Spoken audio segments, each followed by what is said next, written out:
Shalom, salam sejahtera untuk kita semua.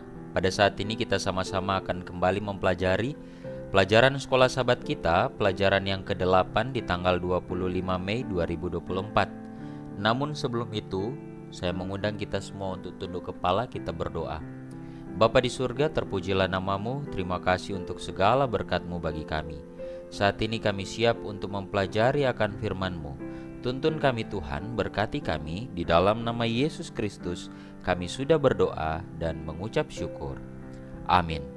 Saudara-saudaraku yang diberkati oleh Tuhan, judul pelajaran sekolah sahabat kita pada saat ini adalah Terang dari Bait Suci. Ayat intinya terdapat di dalam Ibrani pasal 8, ayatnya yang pertama dan ayatnya yang kedua. Ibrani pasal 8, ayat yang pertama dan ayatnya yang kedua.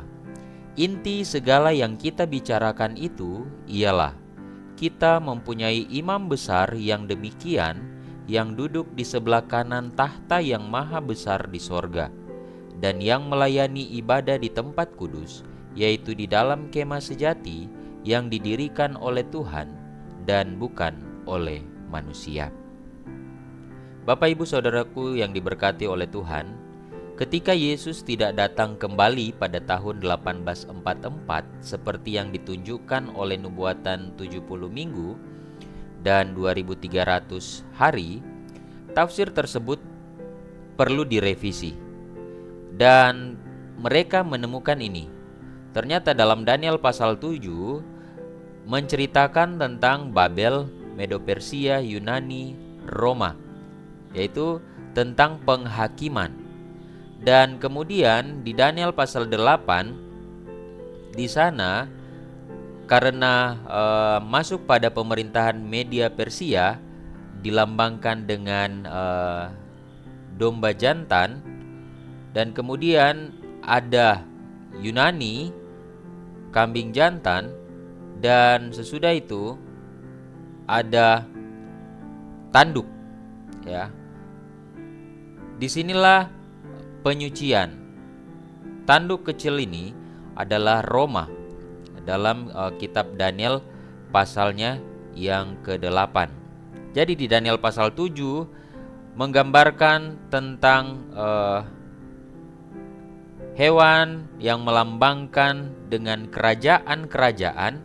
Kemudian di Daniel pasal 8 juga menceritakan tentang kerajaan-kerajaan yang sama yang dilambangkan dengan seekor domba jantan dan kambing jantan. Juga ada tanduk kecil di sana yang melambangkan penyucian. Jadi ada penghakiman, ada penyucian, yang artinya penghakiman dan penyucian bait suci adalah peristiwa yang sama sebenarnya. Dalam pembersihan bait suci bukanlah kedatangan Yesus kedua kalinya. Jika Daniel pasal 8 ayat 14 dan penghakiman Daniel 7 ayat 9 sampai 10 mengumumkan peristiwa yang sama, tempat suci manakah yang perlu dibersihkan? Di sisi lain, persidangan apa yang bisa dimulai pada tahun 1844? Kita akan pelajari pelajaran ini. Yang pertama bait suci yang sejati, kemudian pemurnian, kemudian penghakiman, kemudian ada rahmat dan keadilan, dan yang terakhir ada pembela dan syafaat. Mari kita pelajari pelajaran kita. Bait suci yang sejati di dalam Ibrani pasal 8 ayat 2 dikatakan begini, dan yang melayani ibadah di tempat kudus, yaitu di dalam kemah sejati yang didirikan oleh Tuhan dan bukan oleh manusia. Jika tempat suci yang akan disucikan bukanlah bumi, lalu apakah itu? Dalam mempelajari Alkitab, umat Advent setelah kekecewaan pada tahun 1844 menemukan bahwa ada dua tempat suci, yaitu tempat kudus di bumi, gambaran dan bayangan dari tempat yang sejati. Ibrani 8 ayat 5 kalau kita belajar kembali pelajaran bait suci, ya.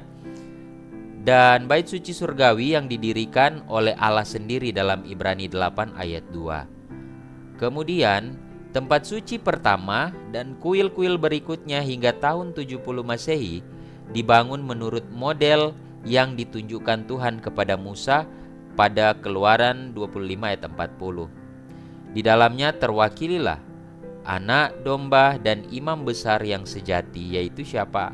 Yesus sendiri dalam Yohanes 1 ayat 36 dan Ibrani 4 ayat 14.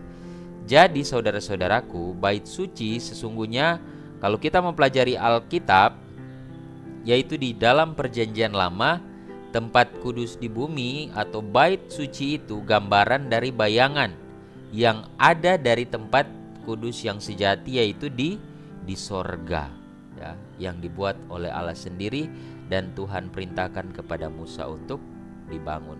Jadi segala upacara-upacara yang ada di bait suci menggambarkan penebusan Yesus sebagai imam besar yang sejati, anak domba yang dikorbankan.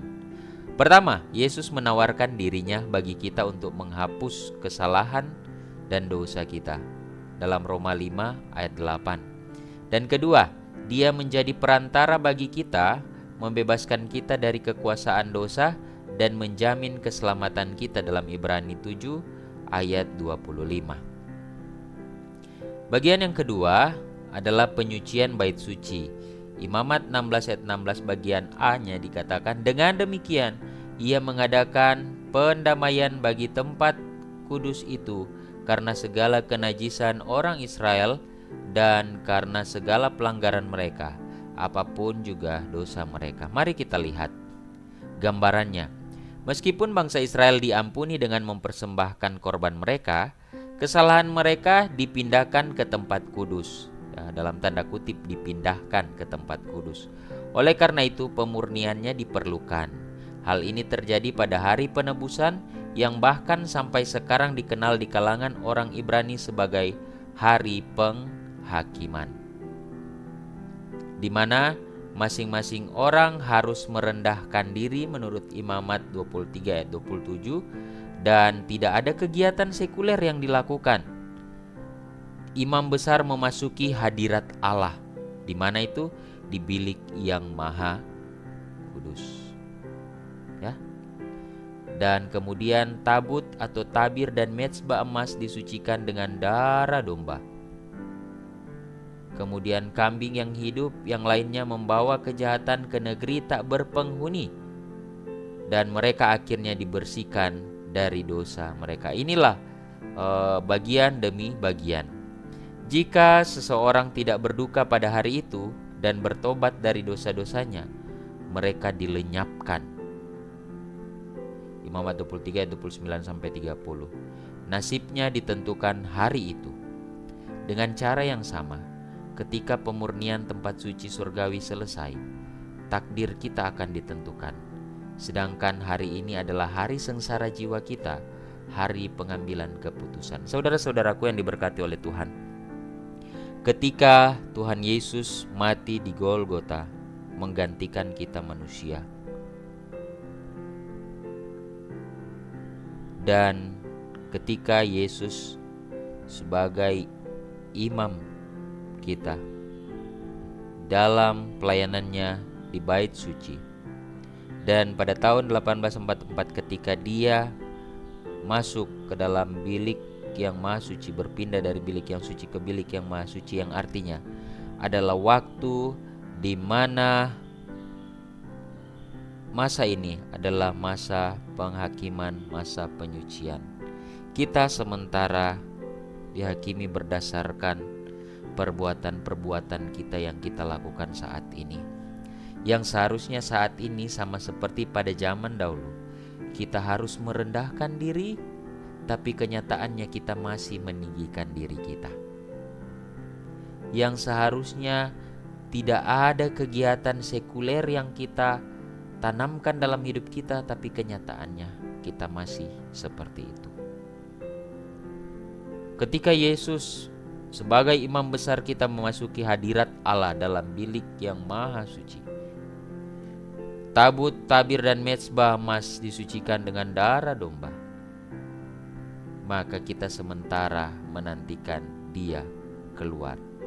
Siapa yang tidak bertobat, siapa yang tidak mengakui setiap dosanya, maka dia harus dilenyapkan.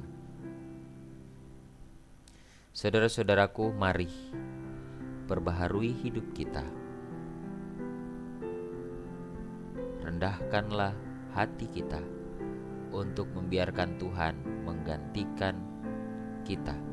Tuhan hadir dalam diri kita sehingga Dia yang akan mengerjakan segala sesuatunya yang terbaik untuk kehidupan kita. Saudara-saudaraku, kemudian ada percobaan di sana.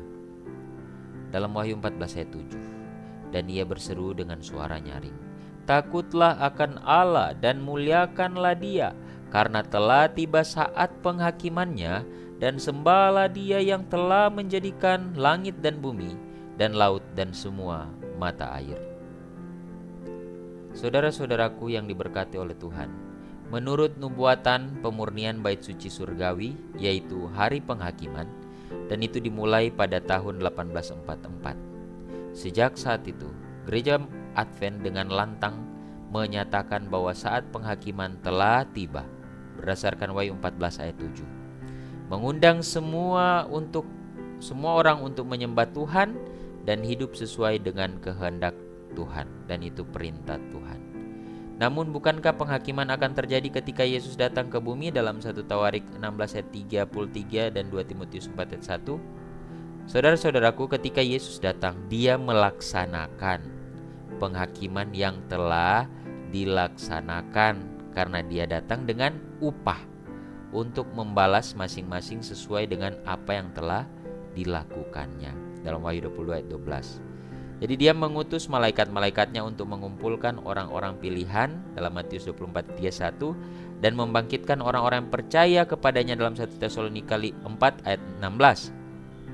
Perhatikan bahwa orang-orang yang tidak percaya yang sudah mati tidak dibangkitkan ketika Yesus datang, dan oleh karena itu tidak dihakimi pada saat itu.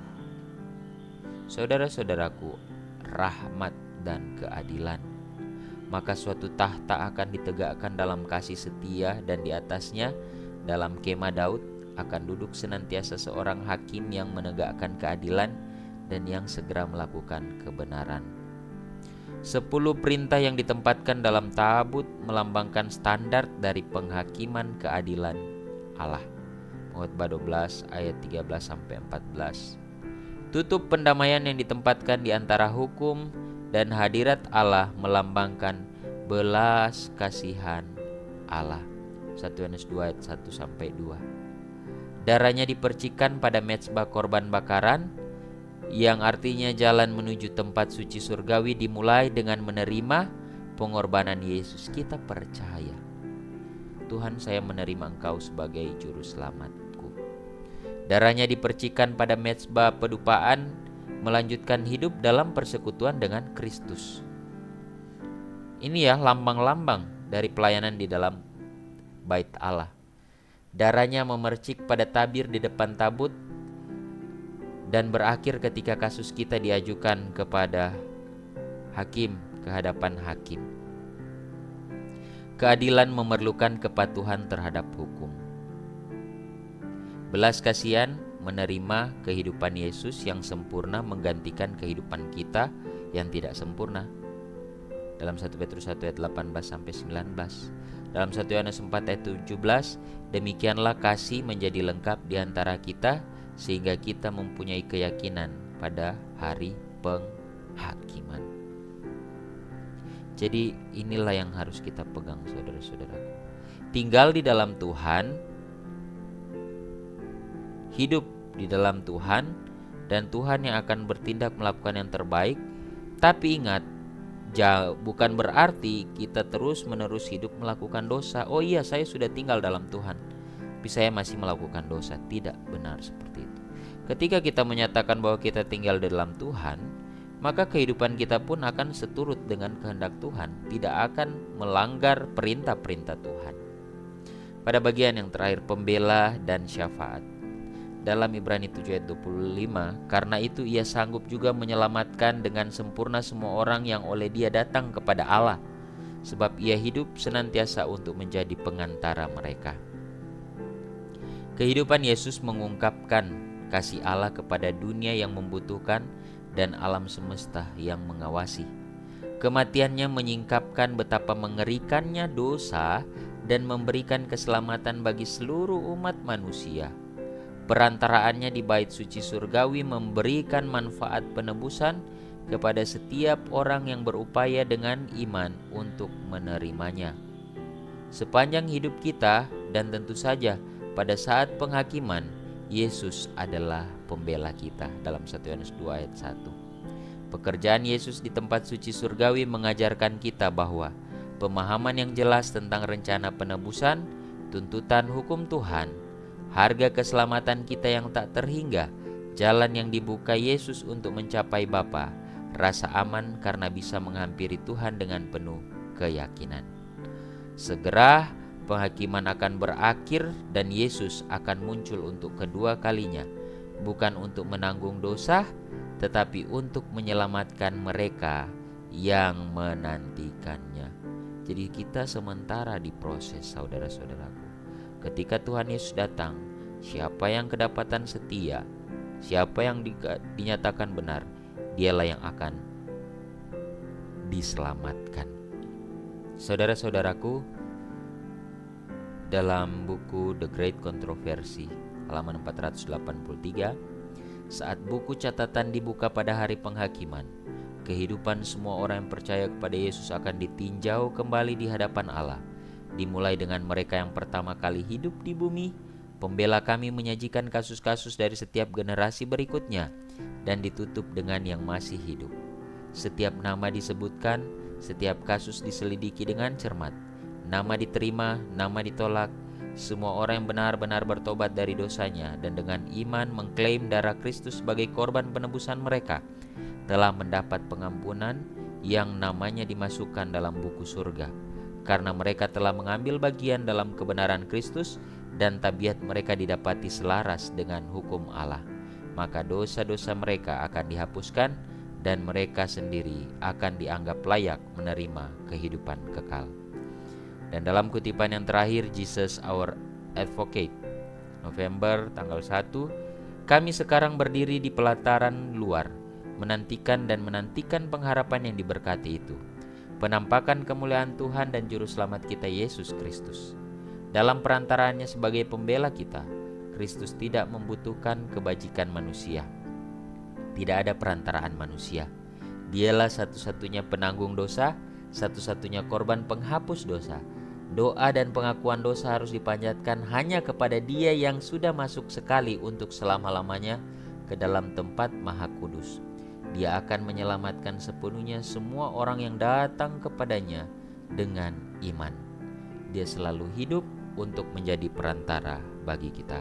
Bapak Ibu saudara-saudaraku yang diberkati oleh Tuhan, pelajaran sekolah sahabat kita pada saat ini mengajarkan kepada kita bahwa percaya dengan benar-benar kepada Yesus bukan hanya sekedar pengakuan, tapi percaya dengan sungguh-sungguh bahwa hidup di dalam Yesus adalah hidup yang memerdekakan, hidup yang menyelamatkan. Karena itulah pilihan kita. Di luar dari Yesus tidak ada keselamatan.